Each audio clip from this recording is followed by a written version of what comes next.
So,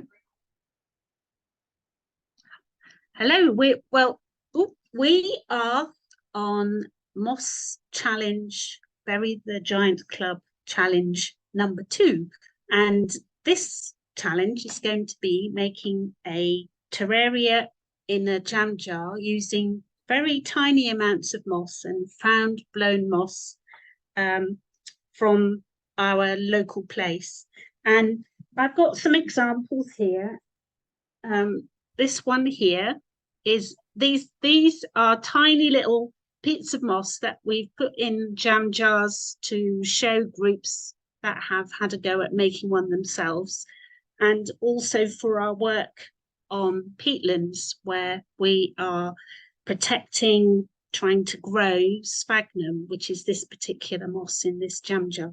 So if I take the lid off here, this little bit of sphagnum has been growing in here for maybe, I don't know, Jenny, 6 months, do you think? About 6 months, and it grows very slowly, but it has managed to survive.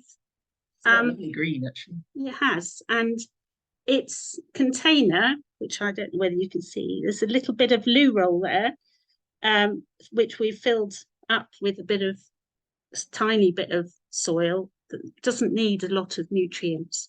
But that is the basic jam jar terrarium, which you can enjoy, and it's almost becomes like a planty pet in a sense, because you look after it, you notice how it changes. There's another one here, which is more or less the same plant that perhaps has not been quite so happy, but it is beginning to grow some new shoots. I don't know whether you can see those new shoots on the left there. And it has a person in it, which could be me in my mini world of mosses and a moss forest.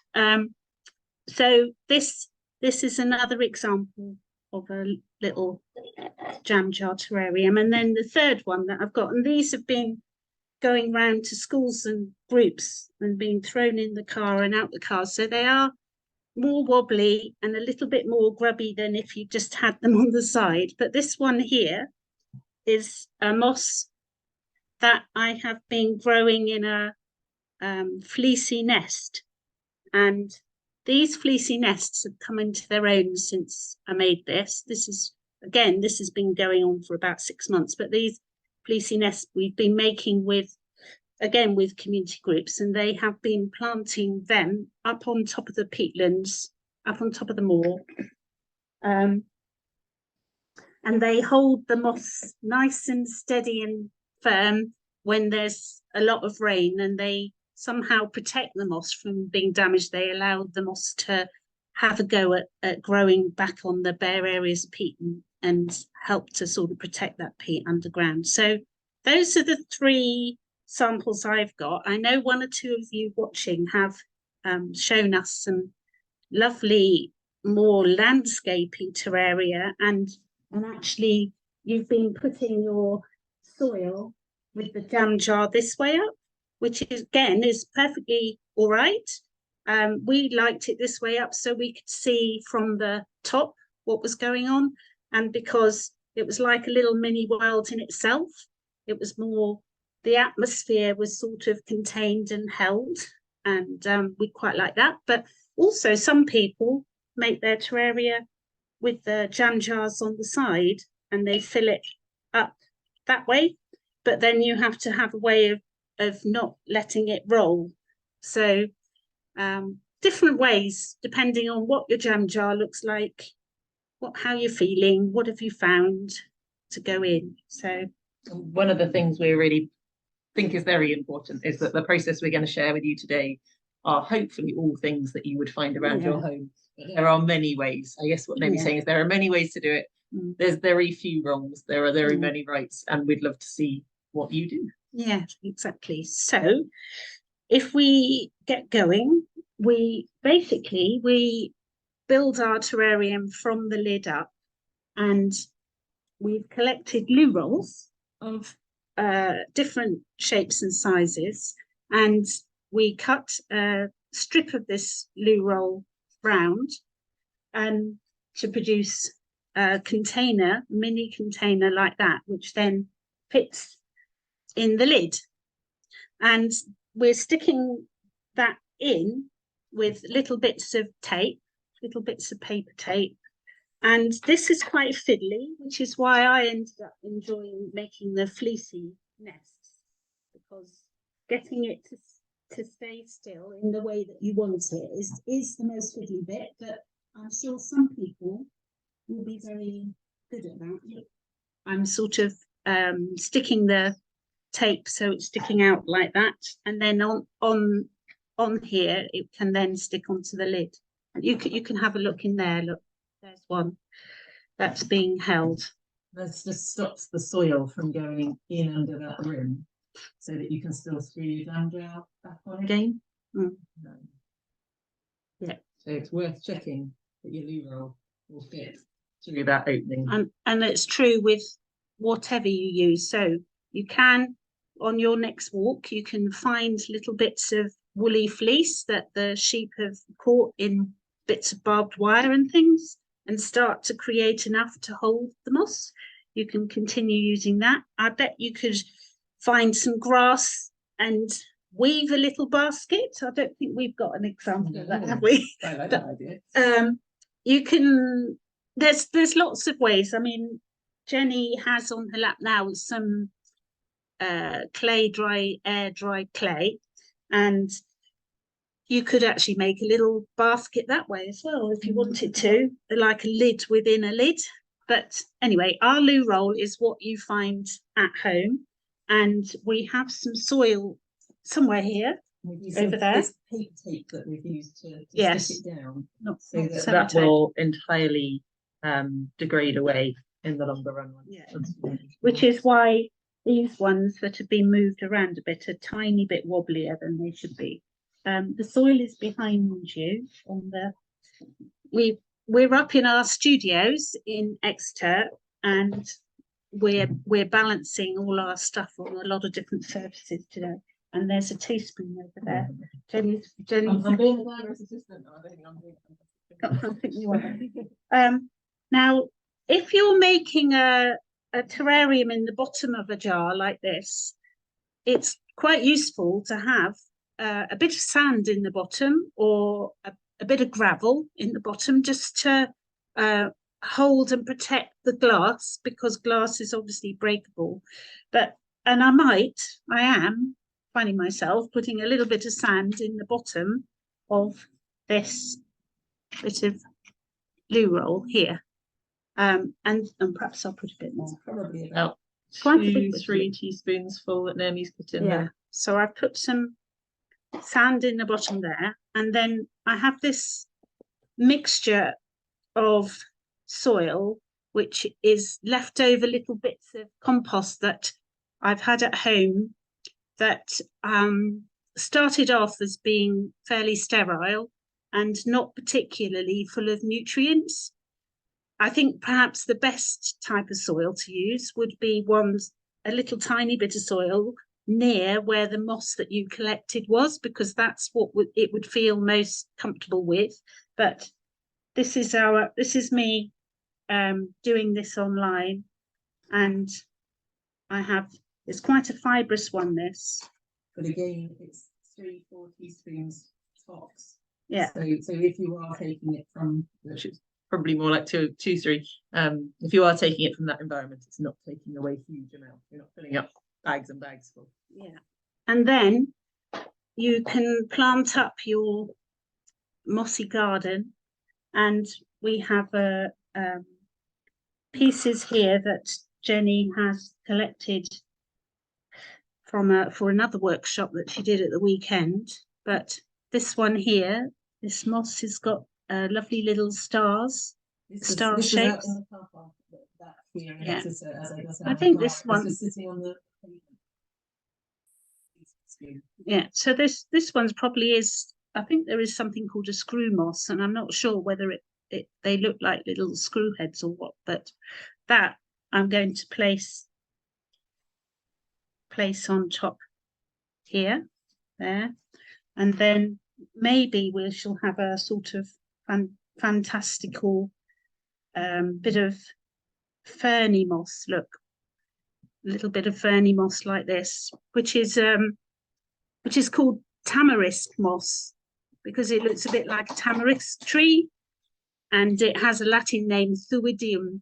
I'm not sure. I don't know whether Caroline knows what thuidium meant in Latin. I've forgotten a lot of my Latin. I know I shouldn't have done. But anyway. One of the things that we've noticed is that it's quite useful to put in 2 or 3 different leaf shapes in there, because the chances are that at least one of those is going to like the environment that's being created in the jam jar terrarium. Whereas if you just put the one same moss, I've got one at home on my windowsill, which was all just the one same moss as when we first started out, and it didn't really like it. And I keep thinking at some point it might come back when the weather was up. Yeah, so I've got 3 types there. 1, 2, and then the screw moss here. And the next stage is then to water that with rainwater.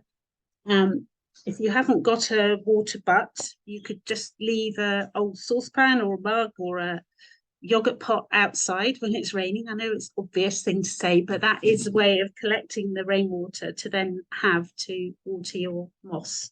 So then we bought these for our workshops, but we've turned it into a labelled thing so that it's just rainwater.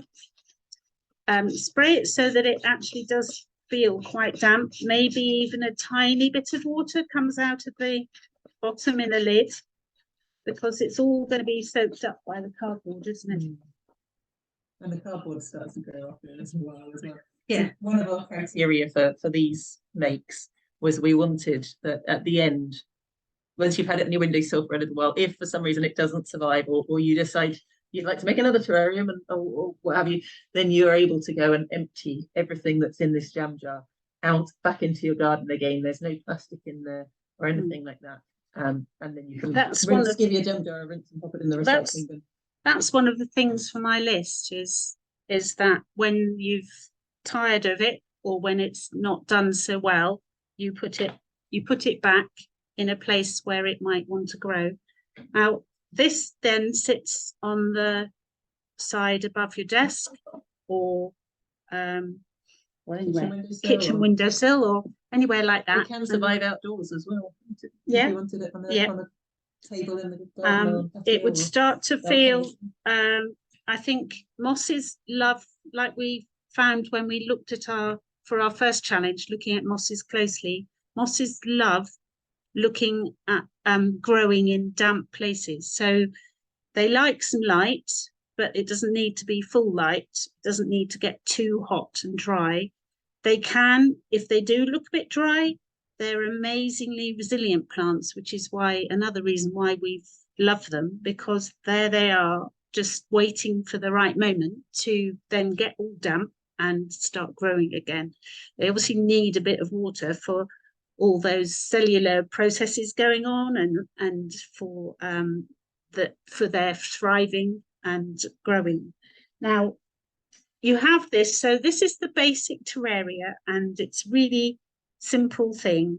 I talked about using a bit of fleece. There's a bit here, a bit of fleece to make a nest, which can go in the bottom of a jam jar, like that one, and you can plant your mosses in there. Just a tiny bit of soil. They need very little soil. But you can also add other things to create a mini world in your jam jar. You can add a little person representing yourself if you want to pretend to be that small and in there. You can add little bits of wood like Sam had earlier, little bits of wood and pieces that create a whole landscape or look like your home.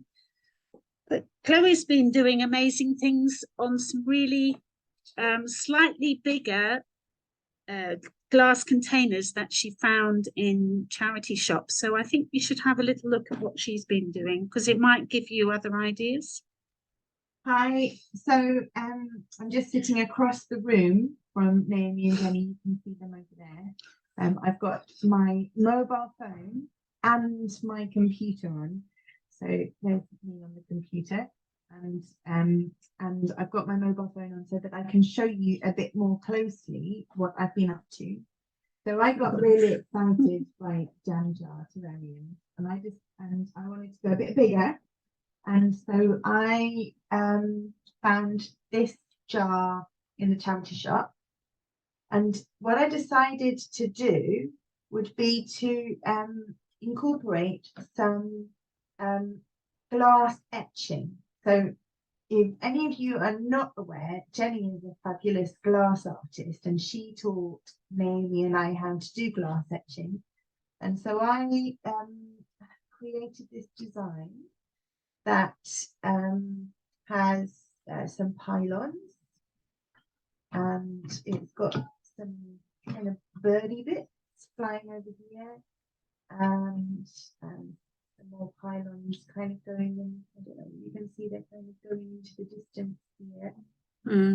And then behind all of that, there's a sun shape.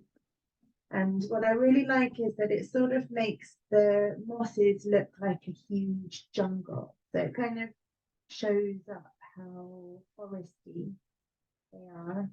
Around the back here, I've got a wolf underground. So some kind of fiery symbols. So I quite liked how you can kind of get really illustrative with how you decorate your vase or jam jar. And I got quite excited about these things, which this is a medieval woodcut. And so I was looking online for ideas for the sorts of things that I could cut out to etch onto the glass. And here you can see how I've translated some of that into a design. Well, actually, probably easier to show you here. I've stuck some plastic, this is sticky back plastic, onto the surface of another bigger vase. And then I've used one of these markers. Okay, is that easier to see? Yeah, you can, Jenny's very kindly holding something in the background so you can see a bit more clearly. I've just really loosely drawn on the surface of the sticky back plastic. And then once the drawing is kind of how you want it, then you start moving on to the cutting out. So I don't know, I might show you the other side because this is probably easier to see. So this is the guy carrying a trunk and a sack, and I just used one of these I suppose they're craft scalpels to cut out. So if I just show you here, you just press down onto the plastic, and then you can use the tip of the craft knife to peel away the plastic, and that creates a little gap. And then when you put the etching cream on the surface, leave it for 20 minutes or so, and you wash it off, and that's how you get these marks here.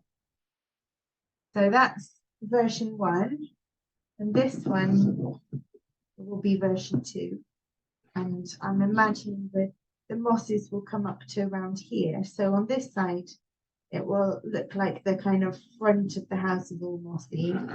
And on this side, it will look like a landscape that look like this guy is running away over the edge of the hill. So that's how I've been getting a bit more creative with the working on the surface. So there we go. I'm just going to close that down. And thanks, Chloe. And so there you have the story of making a terrarium from the simple sphagnum to the more complex and beautiful sort of energy story or ancient stories of how the landscape has been created and what mosses are there.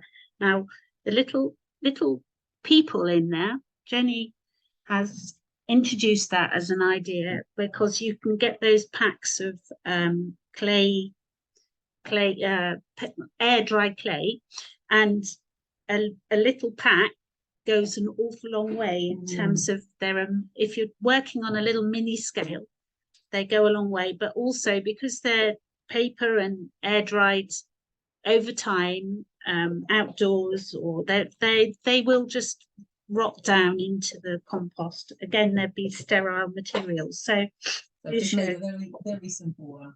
Yeah. It's a good look. She looks like that. Yes, in the mossy forest.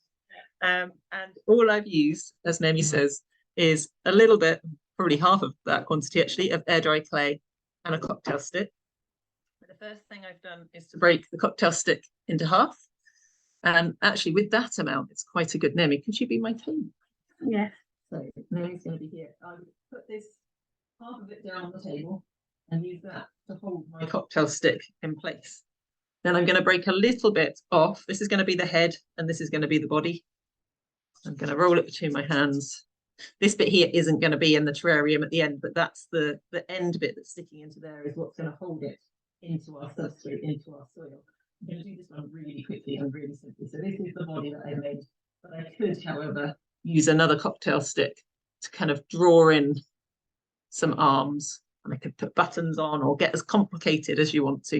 You could even make another wolf or dragon. Yeah, it doesn't have to be a person. But we quite like people thinking of these as places in which they originate, if you like. So I'm sticking my body onto that kind of cocktail stick skewer, and then I'm rolling the last little bit into a ball. Again, I can use a cocktail stick, or if you've got clay tools or whatever you want to be able to draw some face or so on there, and just sticking that onto the top of that cocktail stick. Keep that away. So you end up with a very simple little body, which then, when you take it out of the base, you've got your little person that can go into the. Where's the one we just named? This one here? Yeah, just put it in the one. Now this one that Nelly has been spraying like crazy just now. The mural has changed colour entirely. It's nice and damp now. So what I can do is I can use that and just gently take it into the middle of the soil there. And we've got our little person, so the kind of encouragement to think about that world on different scales with large and small, and placing yourself in that mossy forest. That invitation is a little bit more obvious to anybody else that looks in on it. Yeah. And when we did our last project with moths, as opposed to moss, with moths, we used upcycled milk bottle plastic. And Chloe has a bottle like this, take a little bit of the plastic out, and Chloe has cut out a lovely wild human being. Looks like they're going for a fly or a chance. And again, if we wanted to, this is just ways in which you can play with your terrarium. Take the little person out, put a milk bottle moth person in. Moss milk bottle, I don't know, milk bottle person in. Yeah. It's I think the yeah, there we are. Well, and again, you see, look, it gives it a different sort of magic in there. And with it being very damp, different climatic conditions, a little bit of upcycled milk bottle can work very well and look quite ghostly and create all sorts of stories in mind. And then again, if you get tired of your story that you've made in here, you can just take that, put it in the recycling, put your moss back like that. So different ideas, different scales. I hope you've enjoyed finding out how to make a small terraria. We'll turn off the recording now and then maybe have a very quick chat about what we've done. And a quick reminder that on the burythegiant.club, that will be on there as the challenge, or it is on there as the challenge. We'll be sharing this recording on there, and there's also a now share it section. So we'd love to see what it is you make. Say you made one, I don't know, this afternoon, say, and then in a couple of weeks' time, things are going to start to happen in your terrarium, and it kind of takes on a life of its own. We'd love to have some updates as well as you go. Yeah, that'd be great. So see you all in a month's time and maybe more for the next challenge. And we've also got coming up a new program or broadcast, if you like, with all sorts of experts on mosses and energy and climate, and we'll be sharing that event with you too. Okay, thank you. Thanks for joining us. Bye.